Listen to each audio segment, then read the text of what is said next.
Good morning again. It's still legitimately morning. I'm gonna lean on you.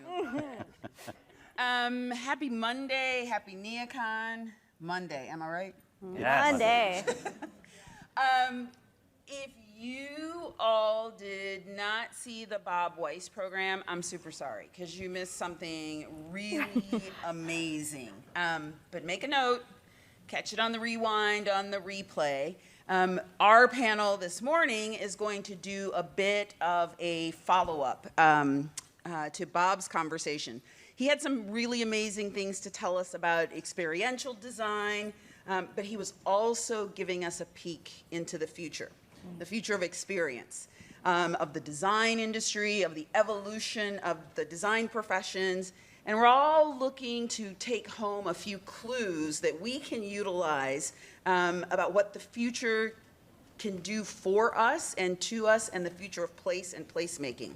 And if that's you, you're in the right place with the right people. This is IIDA's Collective Design Live at NeoCon, Season 5, Episode 3. We're all Netflixy about it. I'm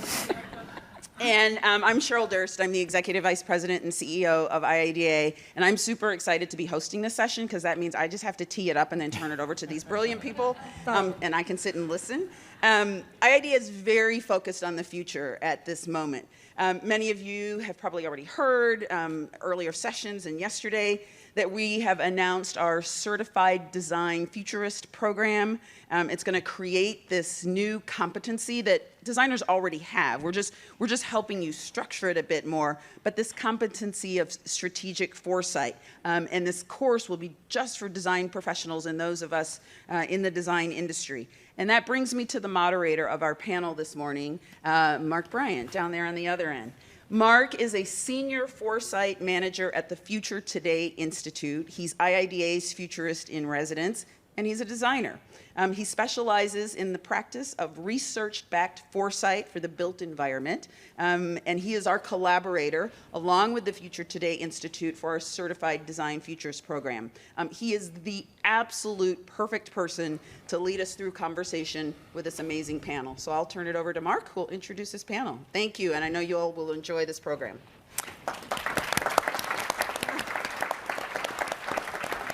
Thank you, Cheryl. Thank you, IIDA. Thank you to the Martin for NeoCon for having us here.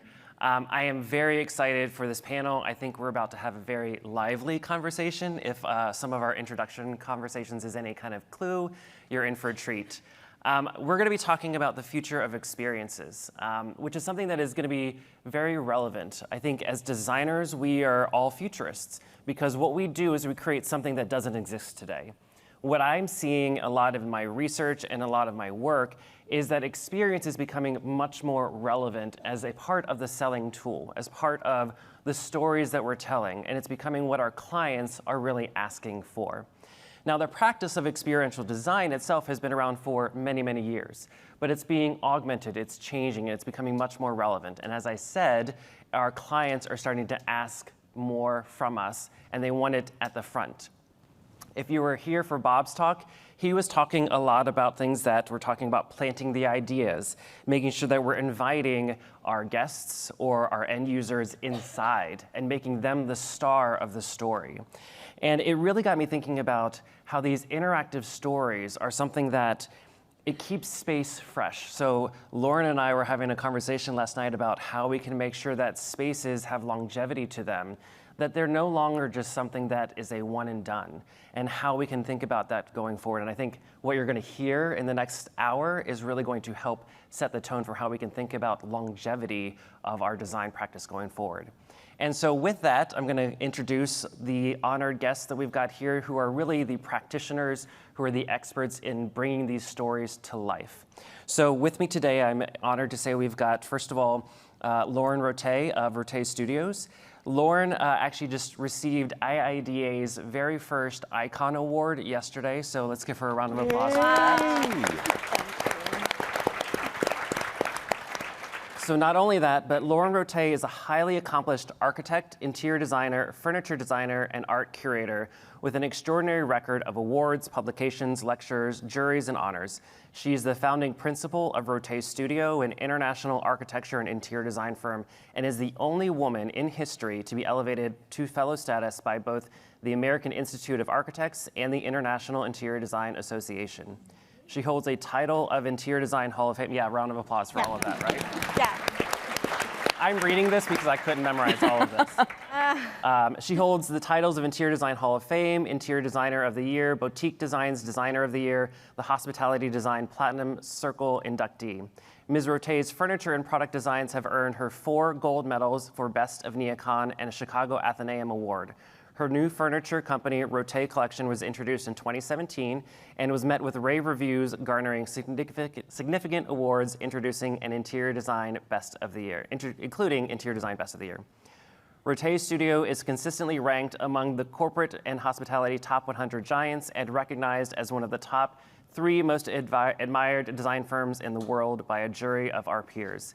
The firm has an extensive portfolio of corporate, hospitality, residential, and maritime projects for world's leading companies and brands, including Goldman Sachs, Disney, Viacom, the New York Stock Exchange, United Talent Agency, JMB, Four Seasons, Starwood, Marriott. I'm going very quickly through this. Among her colleagues, Ms. Rottet is known as an innovator and teacher and devoting significant time to the advancement of the profession of design and architecture. So welcome, Lauren. Thank you. We also have with us Dr. Upali Nanda. She is with HKS and University of Michigan.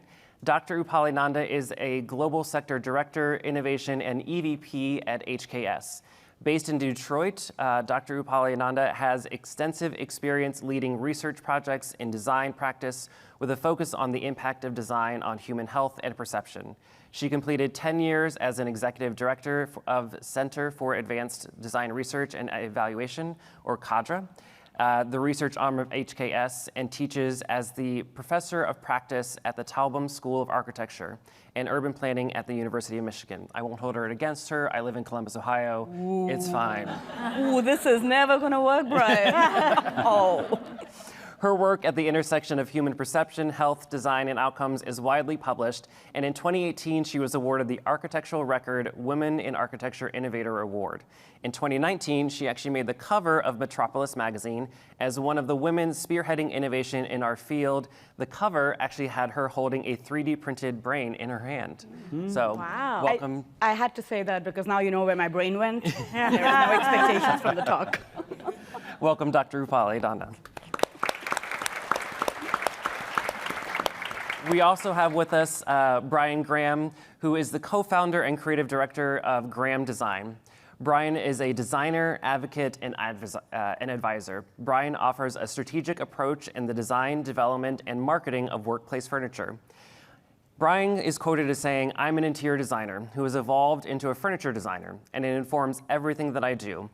While it's important to understand the object that I'm designing, it's even more vital to understand how it's going to be used. That's why planning is the foundation of everything that I do." Graham's design solutions have been recognized by the most prestigious organizations in the US, including the American Institute of Architects, the International Interior Design Association, the Industrial Design Society of America, the Chicago Athenaeum Museum of Architecture and Design, Good Design Awards, and the International Facilities Management Association. So welcome, Brian. Thank you. And then last but certainly not least, we have Lori Mukiyama. She is with Gensler. And Lori is a global leader of Gensler's hospitality practice and the design director based in the firm's Chicago office. She has led numerous successful branding and interiors projects throughout her 20-plus years in the industry, playing an integral role in the design of some of the most successful and award-winning hospitality spaces across North America, Asia, Europe, and the Middle East. Lori's energetic approach to shaping aesthetic moves beyond form and function, interiors to incorporate brand strategy and consumer engagement tactics. She has partnered with a diverse portfolio of clients to champion the creation of experience-driven environments that deliver on their vision and goals, this influencing the business strategies of major corporations. So, welcome, Lori. Thank you. I would like to highlight something. As I was reading through everybody's tremendous bios, I was realizing that we're all approaching experiences in very different ways, which I think is going to be great for our discussion. We think about them from an engagement standpoint or just from the overall evolution of how the brain works and how we are integrating that into our practice. And so many of you have heard that we, as Cheryl just announced, that we have now are launching the Certified Design Futurist course that's going to be coming up here soon in the next year or so. And I think as we think about experiences, those stories, those narratives are really pushing for what we need to design and deliver for the future of those experiences. And so with that, I'm going to open it up with our first question, which is for everybody. I invite you all to just answer as you are led. And this is, again, just something that to kind of get us primed a little bit. I really want each of you to share a time or an example where you designed an experience or a story that was very intentional, that landed well with the client, and just explain a little bit more about that. So I will open it up to anybody, or I can voluntold somebody if necessary. Voluntold? Well, Brian, you just voluntold yourself there, so. Yeah. Well, I think that I've always thought about experiences, but I've recently had to really think differently about an experience from a product perspective. So obviously you develop products to solve problems, right? And to me, products are the tactile realization of experience. They're the things that help close the deal in my mind, right? Because now, okay, I'm using something, this is working for me, and the experience is fulfilled. But recently, with an introduction for a new private office collection, I was challenged not with a design brief, but with an emotional brief. It was something where I had to first understand from an empathetic perspective what kind of feeling, what kind of emotion, what kind of desired outcome and experience did the products, undefined at that point, need to enable. And that was really different for me. And I really enjoyed that. And again, it just opened me up to something new and hopefully enriches my practice. I really like that. I think it actually makes me think of something that Bob shared about we have at least 5 senses, if not more. And I would agree, I think we have more senses. And I think when you add the emotional side of it, it really adds to the depth of what we can provide in an experience. Right. And the thing about it is it's a leap of faith, like all of design is, right? The thing that I'll get there later. A teaser, apparently. It's a teaser. Yes. We just worked on the DraftKings at Wrigley, and that was crazy because we had 3 clients. So we had the Cubs, which are fabulous and a foundation of the North Side. Then we had DraftKings coming to Chicago, so a big entity. And then we had my dad, because he's an avid Cubs fan. And so all, that weight of having the neighborhood experience your space was a big deal for us. But this was the first time I had the challenge of everybody had to have a visual great seat in the house to the screens. So that's never happened before, and the time that you were to be there had to be longer. So usually you go to a restaurant, you're like in and out, but this is the first time they said, we want you to stay long and come with friends. So it was a challenging experience. Yeah, I think that time and place is becoming so much more, it is what we bring to the table of the value that people get out of space. And it's funny because I think when we all talk about office right now, we're trying to figure out how to get people to stay in an office or want to even be in an office. So it sounds like that was right up that alley too. Yeah, I think so. I guess I've always loved to tell stories. In 5th grade, I wrote this whole book. I took slides, remember slides, and I did this whole thing, and I gave it to my teacher, and I spent ages on it. And she said, "It's amazing, but why did you do it?" And I thought, well, that's an odd response. But anyway, so the one that I think sticks out with me the most was my first hotel, the Surrey, Upper East Side, New York. First of all, it was historic, Beaux-Arts, Upper East Side. I'd never done a hotel. I had so many hotels, ideas in my head. I'd been wanting to do one for years. And it was traditional. I'm contemporary. I'm a minimalist modernist. So I'm like, okay, lots of challenging things here. And so I honestly didn't know what to do with it. So I thought Upper East Side, Coco Chanel, I think she lived here. And then I pretended, then all of a sudden, it was Coco Chanel's pied-à-terre, and I imagined her coming in, she was beautifully dressed, she threw the mink over the sofa. And she said, "Take this to my room, I'm going to the bar." But we didn't have a bar. A bar wasn't in the program. So I'm like, oh my God, You need a bar. Coco needs a bar. Yep. I literally went in the next week and I told my client, we have to and I'd already done it. I rearranged the whole ground floor lobby. Danielle Ballou had the restaurant next door, so I thought he'll just run the bar. So that's what happened. And it was #1 hotel for 10 years in a row, Condé Nast and leisure, travel and leisure until COVID ended their land lease. But yeah, so it's the power of storytelling. Cool. Yeah. That's amazing. Lauren, I'm going to come to you in a minute after we get through the next couple questions, but I want to figure out how to put ourselves into that place because I think that can be challenging sometimes. Yeah. And, it's interesting, all the examples are about designing a story. I just watched the Coco Chanel biography, so that really resonates. Was she in a bar? Not yet, but she hadn't met Lauren yet. Maybe in the future she will. Since we can make stories, thanks to Bob, I think in the future we have a story where Coco Chanel meets you. But I thought it might be interesting to also think about how we discover stories. And so my example is a little bit about discovering a story, and we call it the applesauce story. It's a really simple example of doing a hospital design. And hospital designs are very predictive, they're very planned. You start from a plan, you start putting things into it. It's prescriptive. We decided when we were doing this design that maybe it might be interesting to find out the story of the nurse. And we followed her around for 2 days, and we shadowed, we observed. And what was fascinating is we realized, and we'd been talking, right? We've been talking to the nurses, we've been talking to all the staff, and everyone was telling us, this is what we need, more space. More space. Has anyone heard that before? Always. Right? Never. What do we need? Never. Right? But we said, you know what? Why don't we, instead of having this conversation, let's do observation, let's do some lived experience. And we followed the nurses around. And what became known as the applesauce moment was we realized that in a single event of giving one medication, one nurse could work 1.2 miles. One medication, right? So you give the medicine, the patient takes it, throws up. You go to somewhere else to clean them up. You come back, you go somewhere else to get something for the new clothes. You come back. Then the patient needs ice, you go somewhere else, you come back. And then in the end, for the medication, they actually need applesauce. And for applesauce, they were walking half a mile. And no one had made the connection that it might be really interesting to have the meds and the applesauce and the supplies together. And it became the applesauce moment for the client because they were like, that's easy. It's like one tiny product that needs to be in the right place. Right. And we would have never had that applesauce moment if we hadn't discovered that story and lived the experience of the humans that we were designing for. And I think that's so important, the power of lived experience and understanding that experiencing and giving ourselves room to understand it. And that's my story. Well, again, I think this makes me think about the future too, because what we are doing is thinking about this is the lived behavior today. Absolutely. What is the future lived behavior that we really need to be creating the change around? And I will add to that, I love that you made the point because what we realized is humans are so adaptive that the reason that applesauce moment had never been discovered is no one had realized it was a problem.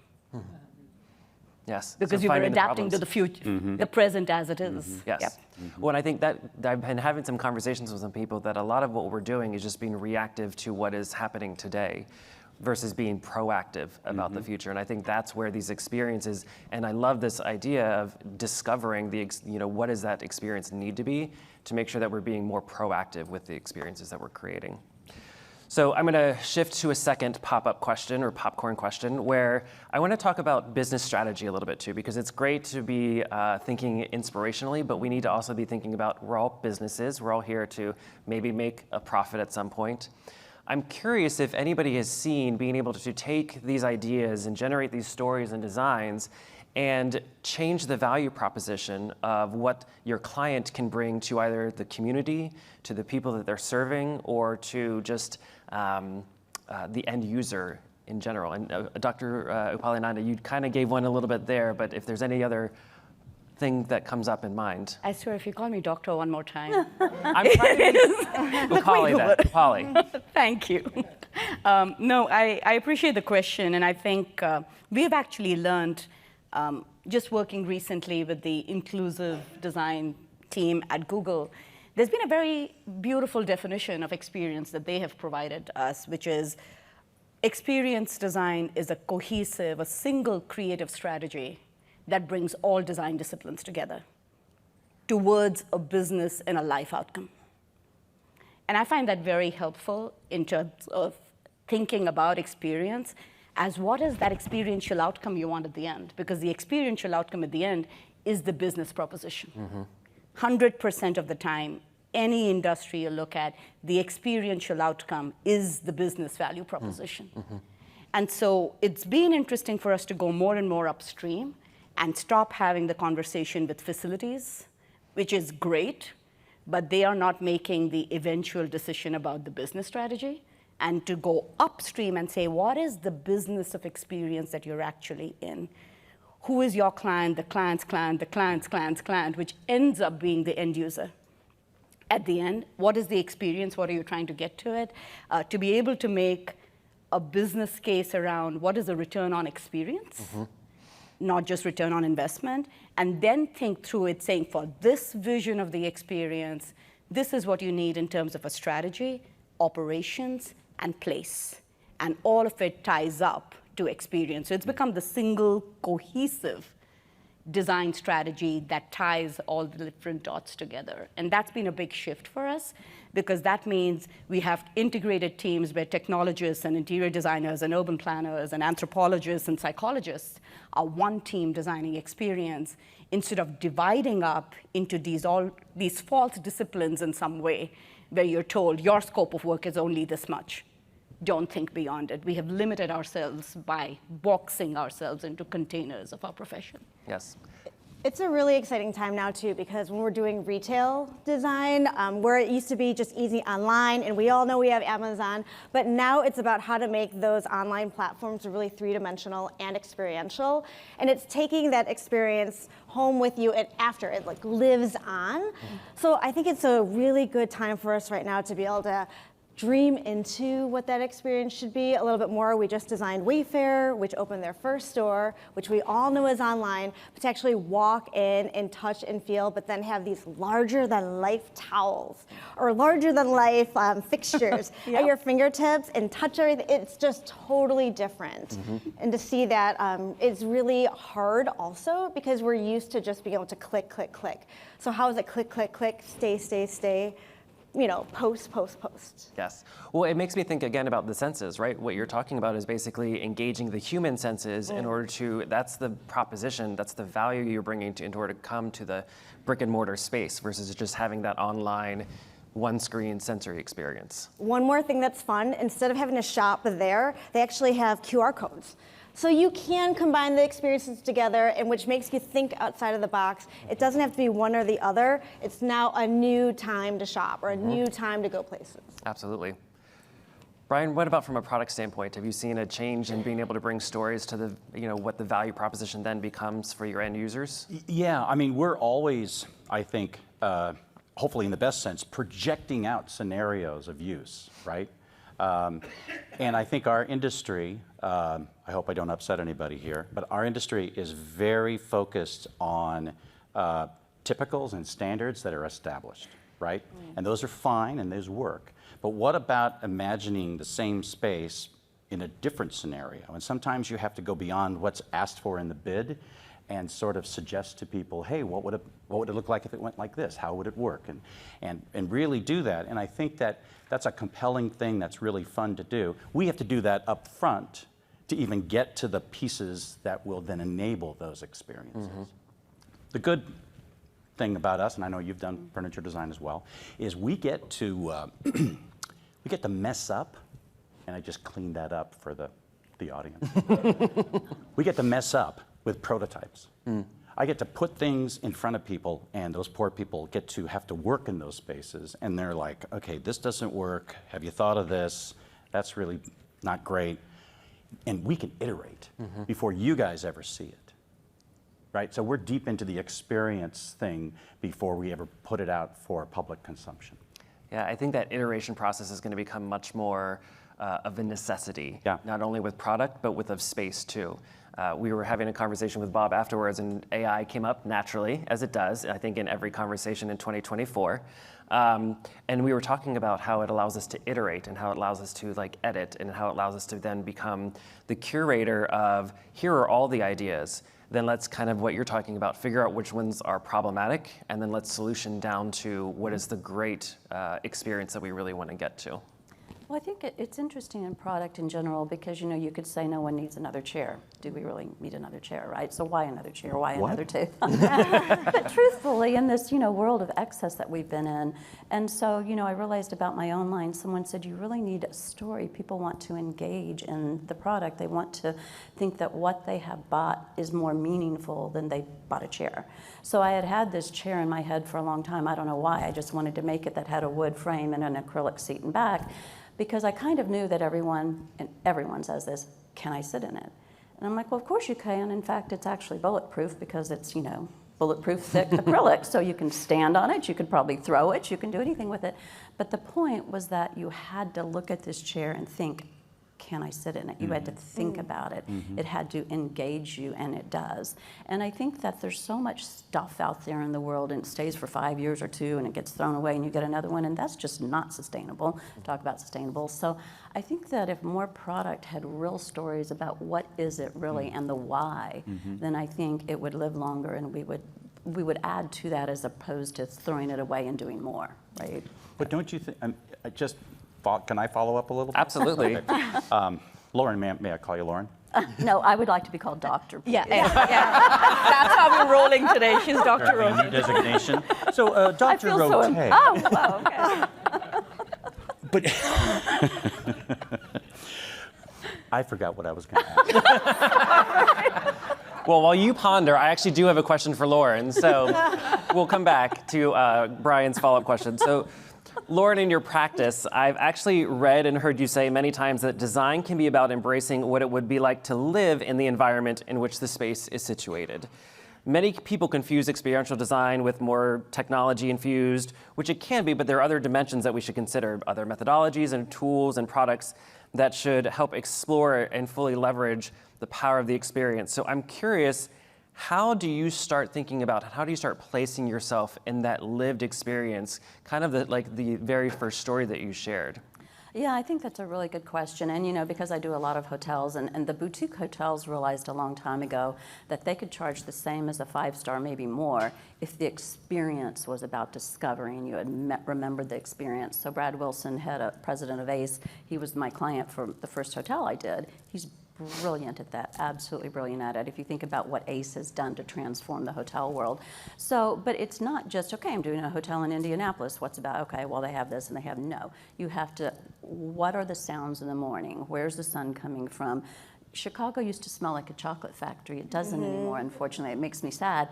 But what are the smells in Indianapolis? What are the things you pick up? And you have to go deep. You can't just Google a few little things. And once you go really deep like that, then you can start to write the story. And strangely, we do actually assign characters after the Coco thing, because I realized that I don't know everything, and I see it only my way and the way I see it. And so when you assign a character, then you have to research that character, and then you can see it the way they see it. And you can literally say, stage right, this is going to unfold, stage left, that's going to unfold, and in front of them, this is what's going to happen. And so you really research deeply, and I mean deeply. History, all of that. I always love to know, did something happen in 1814 on this site? You know, what's the real guts behind where I am, what I'm doing? Well, it feels like what the story then becomes is it becomes kind of the historical marker, and it becomes the precedent for what people will take going forward and what they want to come there for as well. Yeah.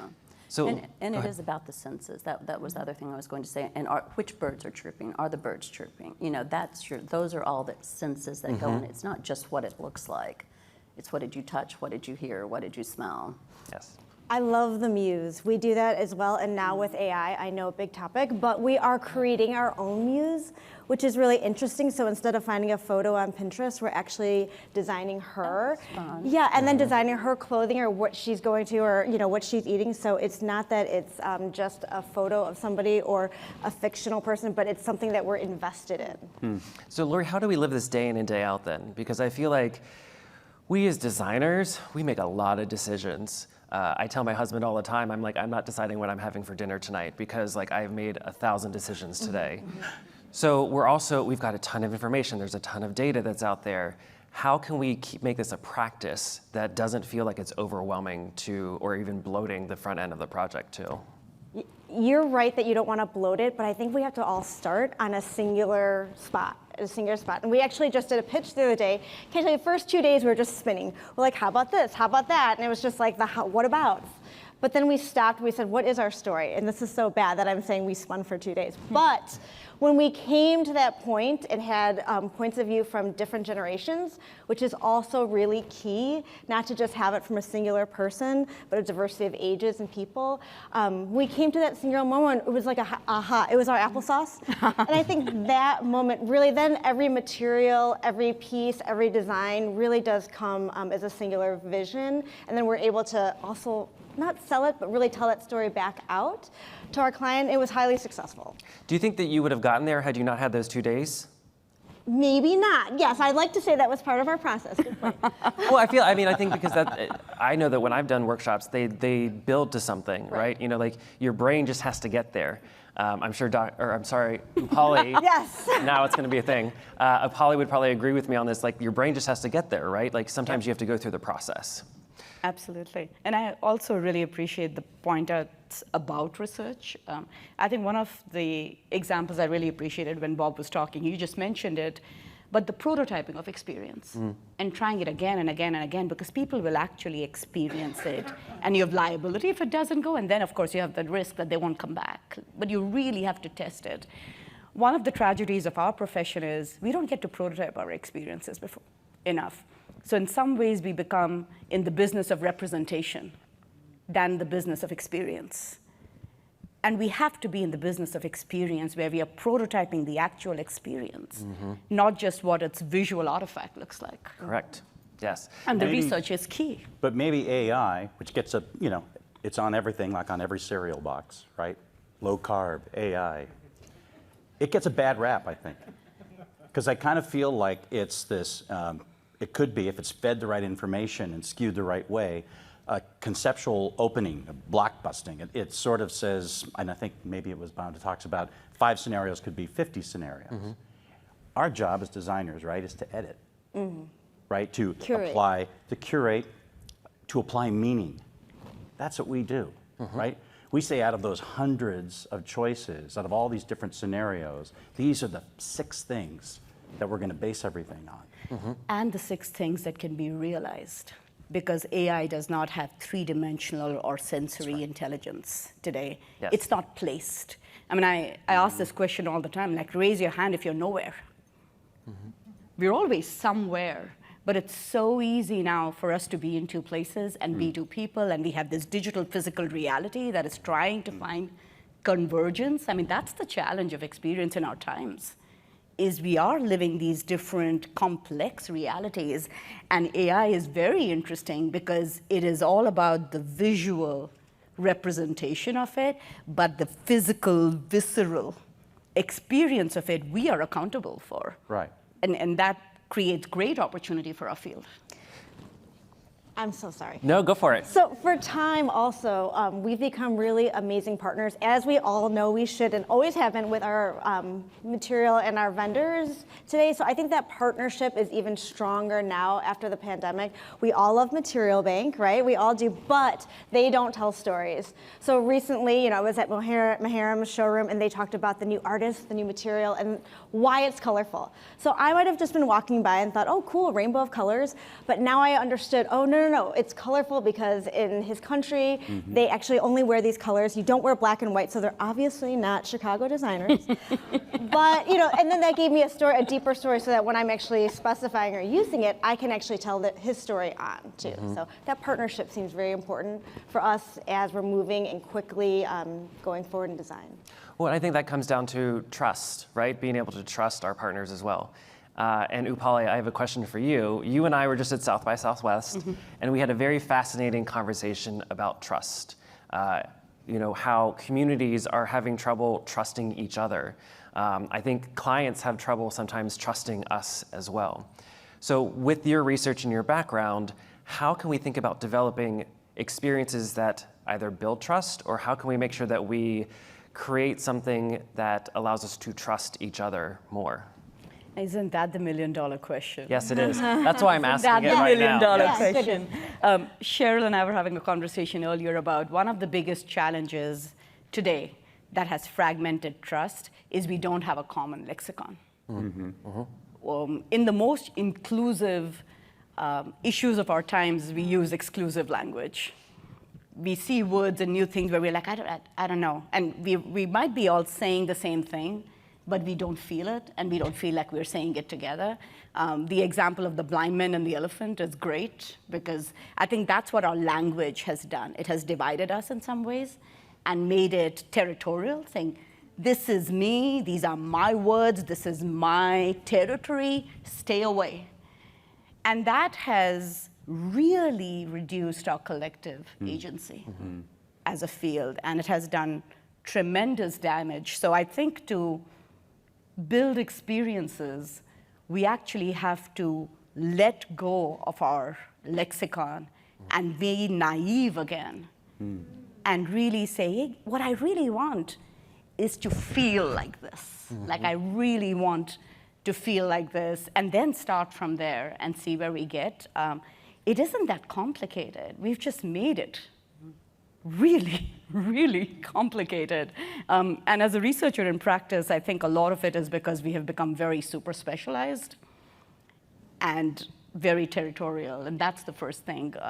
I think in terms of just environments that build trust, I think the idea of transparency and choice, you were talking about the stories that products and environments have. In environmental psychology, there's a great word called affordances.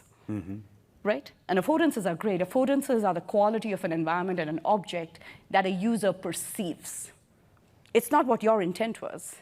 It's what the user perceives, and the fit between intent and percept. That's the opportunity. So I think in designing environments for trust, there has to be more and more co-design with the eventual end user and stakeholder. And that builds trust because you're bringing everybody together. So some of the answers I'm giving is it's not about the manifest, it's about the process that goes into the manifest. And then you can think about very specific things like line of sight, like full body experiences, like the trade-off between different senses. I talk a lot about the synesthetic of experience versus the aesthetic of appearance. And that's a key distinction. The brain is fundamentally plastic. It negotiates with itself. It says, oh, right now I'm going to pay attention to the music. And if I'm in a concert hall, I close my eyes. But if I'm in a visual treat, I open it up. I am constantly doing this choreography inside my brain of the senses. But if the only way I talk about it is through a visual artifact, then that's another level. So I think there's a trust when you bring your body back into the experience. And you build it through what we are living together, what we are doing together, and what we are saying together to each other. Yes.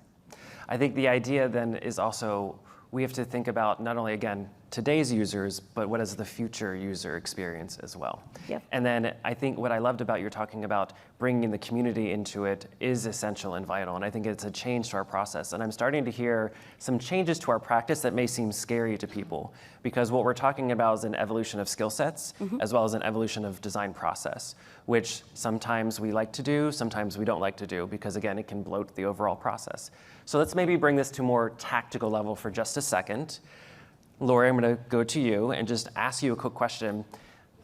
People are maybe familiar with experiential design or creating experiences. What are some very quick, tactical ways that they could start this practice if they aren't doing this already right now?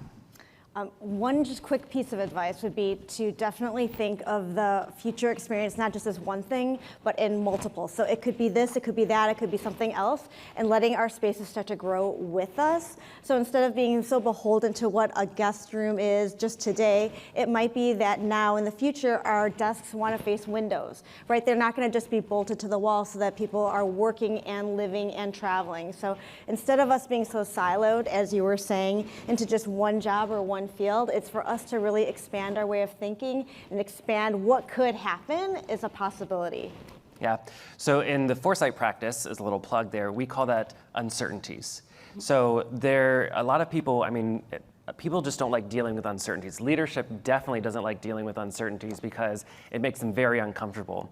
And so what they often turn to is just trends and data, and they often just throw data at the problem versus then saying, no, let's actually sit and be okay with the uncertainties and ask what happens if multiple uncertainties occur at the same time. Because often what happens is you think about them acting in a silo, when we know that uncertainties don't actually act in a silo. They usually come together in multiple different ways. And that's why the future, when we think about it, actually looks like a cone. To your point, there's multiple eventualities that occur. So you do need that iterative process. You do need to be able to think through.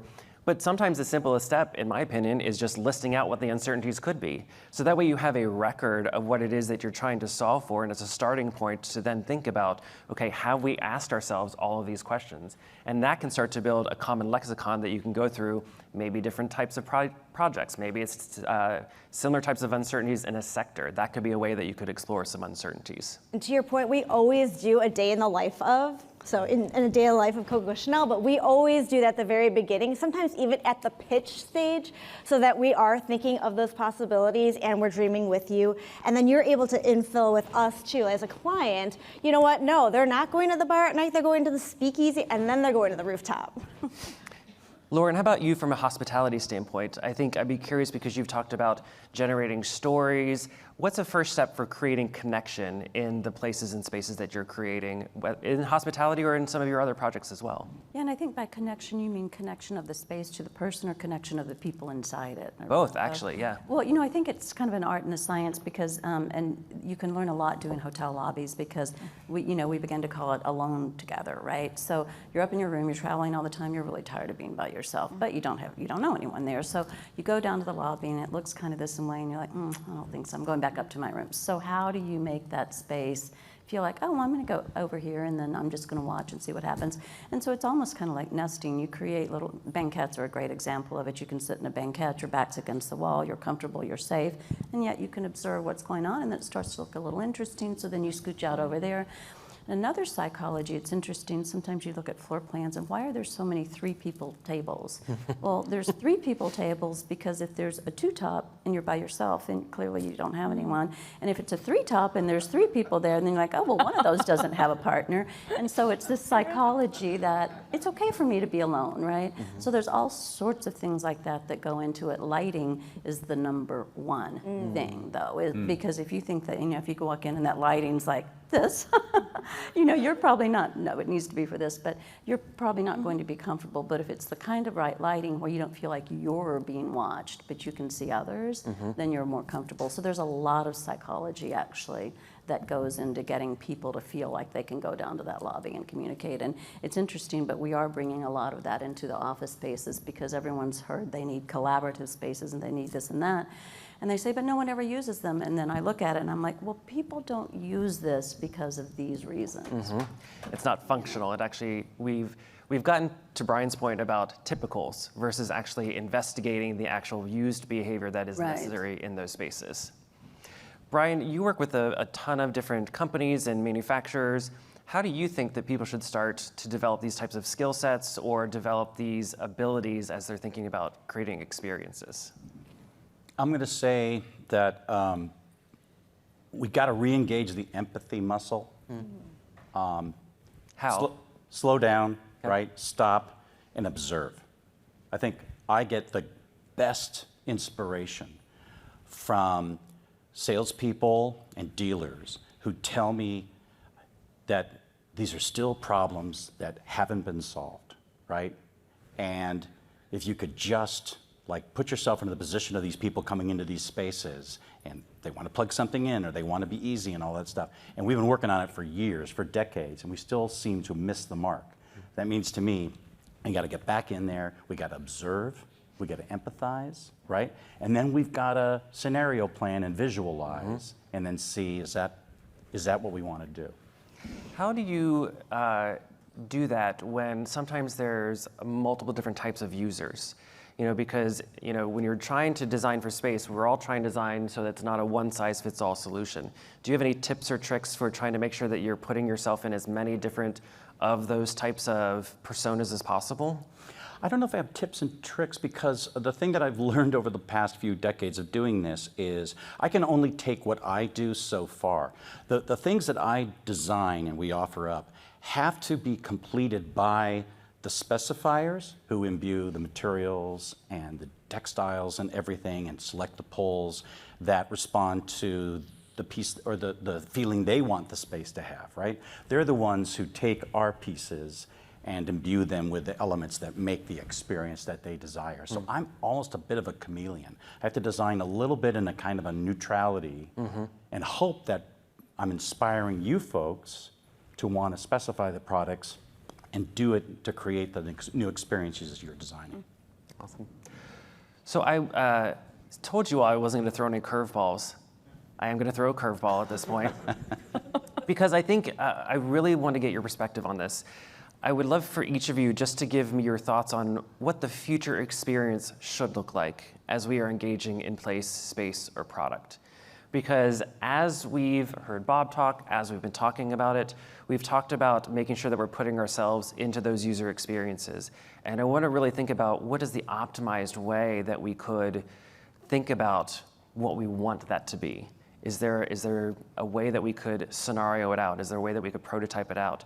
So that way we leave the people in this room with something aspirational to maybe shoot for. Brian? I'm going to throw out humor.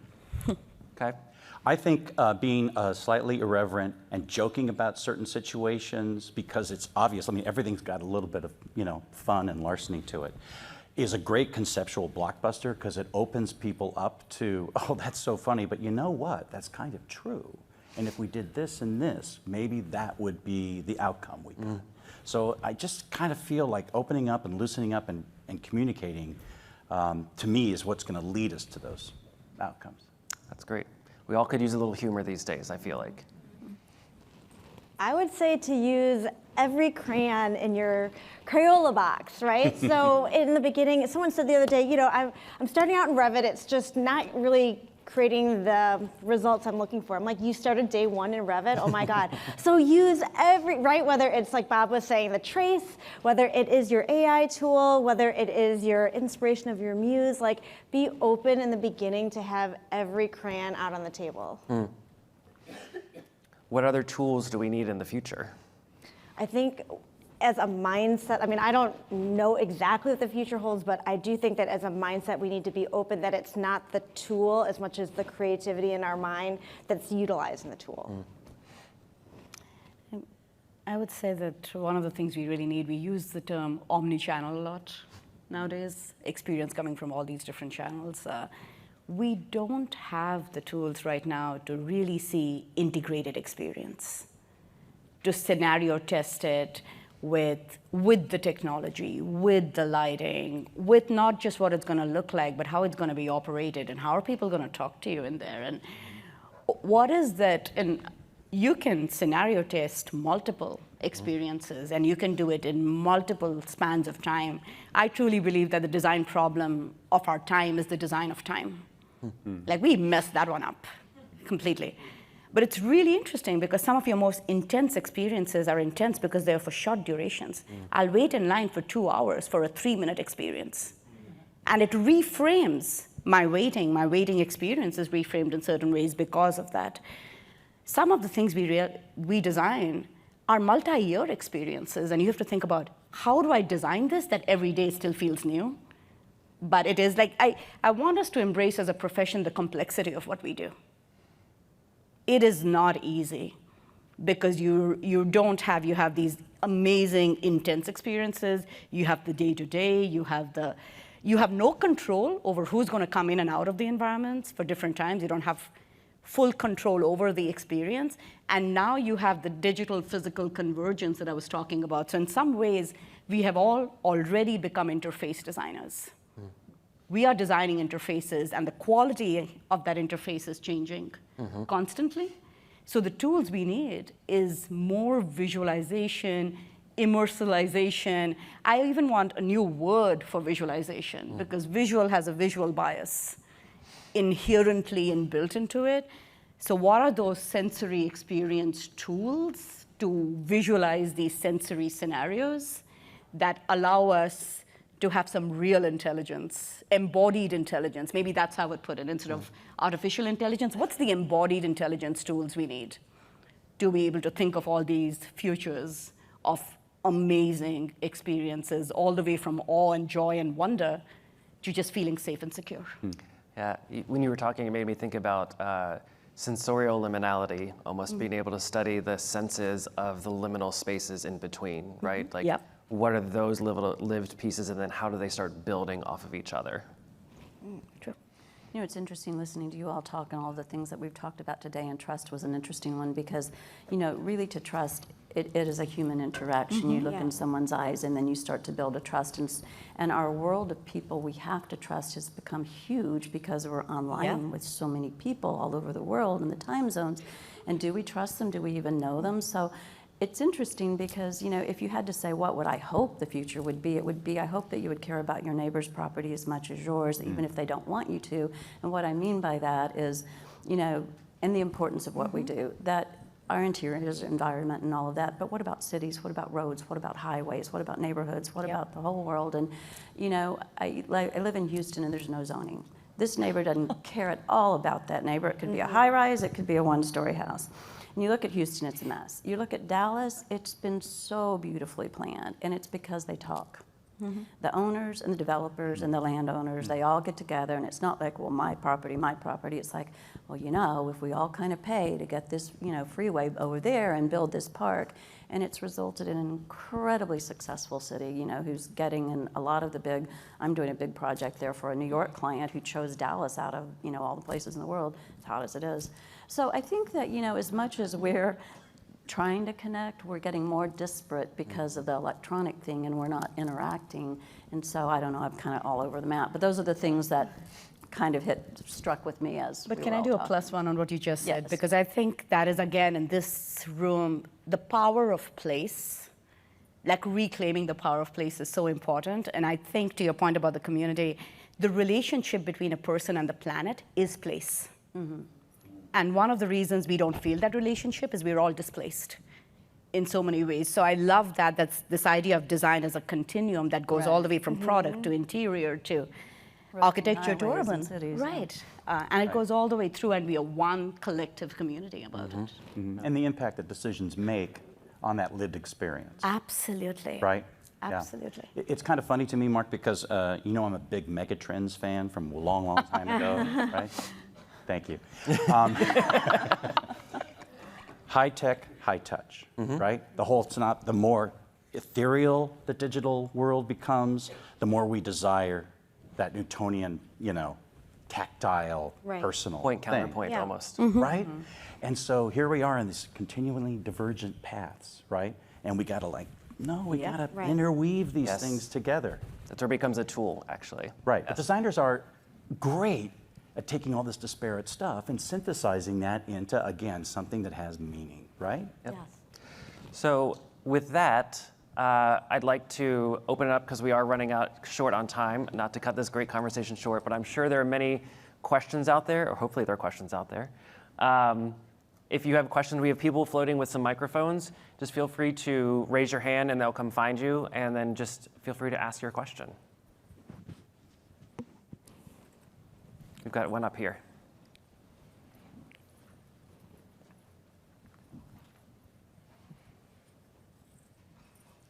Well, I'm glad we're looking forward rather than backward. And my interest in the future is from the handicap view. We don't want to be accommodated, and we want to be included. And a lot of my transition from being legally blind to coming back into action was the frustration knowing how much easier it would have been if designers had taken us into account, because when we are part of the planning, we make it better for everybody. So yes, I came from Houston, and we redesigned the curb cuts. And so and I'd like to share with you the importance of tactile, especially I'm a weaver, And there are scientific studies measuring activity in the brain, and the touch of a textile trumps everything.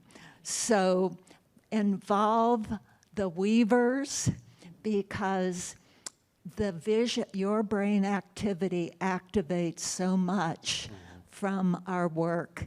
And I enjoy working with designers to envision that dynamic of people entering a workspace and being excited to get there every day. Yes, I would agree with that. I think that goes to the conversation we were having about involving the community, making sure that we're getting diverse perspectives. And I think that that is a great point to make sure that the consideration is not only just maybe the end user that's going to be in this space, but people who are outside, who maybe have a different type of perspective, a diversity perspective that we can bring in that we haven't considered. And I think that that's our global stewardship, because when we're working in different places, maybe there isn't an ADA code, right? You don't have to have this, but actually to share, my son was in a wheelchair for many months because he got hit by a car, and I never appreciated a good, smooth surface until I was putting carpet samples down to help him get into the bathroom. So until you have that lived experience, I mean, it's very hard to put your mind in the right place. Absolutely, yes. I see a question here. Hi, everyone. Lori, quick question for you. You talked about designing sports experiences in the beginning of the panel, and I wondered, is the experience of like a fan or an end user ever at odds with the experience of like the employee? And if so, like, what do you do to reconcile that, or did you have to redesign an experience when you found out it was at odds with the employee? Oh, that's a really interesting one. It wasn't actually the employee that was going to be at odds. It was really the neighborhood at odds with the fans, because there's like this very loud energy and excitement that happens with any betting or alcohol or large groups, right? And then there's this is my community and my home and my place and my kids. So that's really where it came together. And so we try to do a couple things, which was make sure from the outside it had the right fabric back into the neighborhood, and even the sight lines weren't floor to ceiling, but were at more of a human scale, so it felt right in that community. And then from the inside out, we also tried to make sure that it was the right, back and forth through everybody. And then to your also point, the strategy of how far people had to walk. In that group, that is a big deal, even in terms of how you're standing behind the bar and it's not on concrete. I'm envisioning the session, right, where there's the drunk Cub fan scenario. I didn't say drunk, okay? Okay, I did. Yeah. Any other questions? Over here, yes. I can repeat it for you, yeah. I'm just curious, the conversation seems to be more around sort of the generic experience of place. Do you foresee in the future experience taking on more of a personal aspect, where it's like personalization of experience? So the question, I'll repeat it so everybody can hear it. The question was, right now it feels like we're talking about experience as more generalized, but in the future, do we think it's going to become more personalized? I love that question, and 100%. I think the idea of the digital and physical ecosystem is converging. That is what allows this unique personalization to happen. The idea that environments will be responsive, that an environment will recognize you and welcome you and be able to give you lighting that responds to you and change the lighting for someone else. And this shared relationship that can actually be fostered by the new technologies, I think is a huge, huge period part of it. So I appreciate the question, and I think that's where the risk is too, because as you get to hyper-personalization, it may be at the risk of your connection to community and to planet. And we are at this very interesting inflection point. Agreed. As a profession to balance those things out, because I can, if I have the buying power, go to an incredibly curated experience. And that curated experience may come at a societal cost that I really need to think through very carefully. But super exciting times, and thank you for bringing up that perspective. I agree with that. I think the other thing that I would say to that is that what we should be thinking about in the future with that idea in mind is the relationship that we actually form with a more responsive type of space. meaning that it becomes more personal as it becomes personalized. So yes, we all have a relationship with like our bedrooms, or we have a relationship with places that have a historical memory to it. However, as we start to become, having this space be able to like provide us lighting, it almost becomes a friend aspect to us. And so that starts to change maybe what the story needs to be of how we talk about becoming friends with the places that we work, play, and live. I do think that's a really interesting question. And like even in a restaurant, like I don't like loud music, right? But a lot of people do. So the inability for a restaurant to turn the music down over your table or to turn the lighting down or up over your table is ridiculous, right? So I think it's a really good one. Hotels or good hotels are starting to do that really, really well. If you take the time and fill out things about you, they will personalize your shampoos, they'll personalize your sheets, your towels, your lots of stuff for you, and your whole television selection. So the good hotels are really starting to understand that a room doesn't work for everyone and the same product doesn't work for everyone. So I think that's really important, because as much as we do all want to be the same and cohesive, and That's a great experience. I'm just trying to get the make my own waffle thing. Well, good luck We with are that. seeing that as a problem, because as technology advances and there's like 1,000 lights and you're like, which button am I pushing? Just give me one button. Yes. Last question, I think, up here, and then I think we'll close this out. Hi. Dr. Nanda mentioned displacement. I wanted to hear a little bit more about that. And then Brian also mentioned, I think it was the place becoming so ethereal that we want more tactile influences.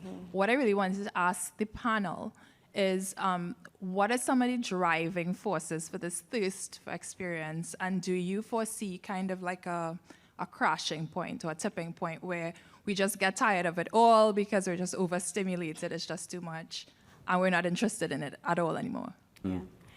I've been a student of human experience for 2 decades now, and I would say 100% yes. I think we are reaching that. I mean, think of how much we are paying to go be in nature away from it all. It's a little ridiculous. There are prescriptions to like go be in nature, by the But way. they're prescriptions because we have distanced ourselves. We are yearning for something. But in nature, it's really interesting. It has complexity, but it has coherence. So if you look at the synthetic model, it's concurrence, congruence, and coherence. Things have to happen together. You can have multisensory. They have to connect to each other. And then it has to be coherent. There's a lack of coherence, which is why we are so cognitively exhausted all the time. Like the reason we took on brain health was because it's cognitive exhaustion. So I think we are, because we are stretching the limits and we're asking every sense to be in a different place. We didn't evolve like that over hundreds of centuries. So you're starting to see that tension between what the human mind can create and what the human mind can actually conceive and perceive. That tension is a beautiful tension that, again, creates an amazing opportunity for the field. So I think there will be, and I think you will have this craving for simplicity. Again, even as we can design hyper-complex environments. And those are the kind of debates and questions we need as a forum, and bring the technologists into the conversation.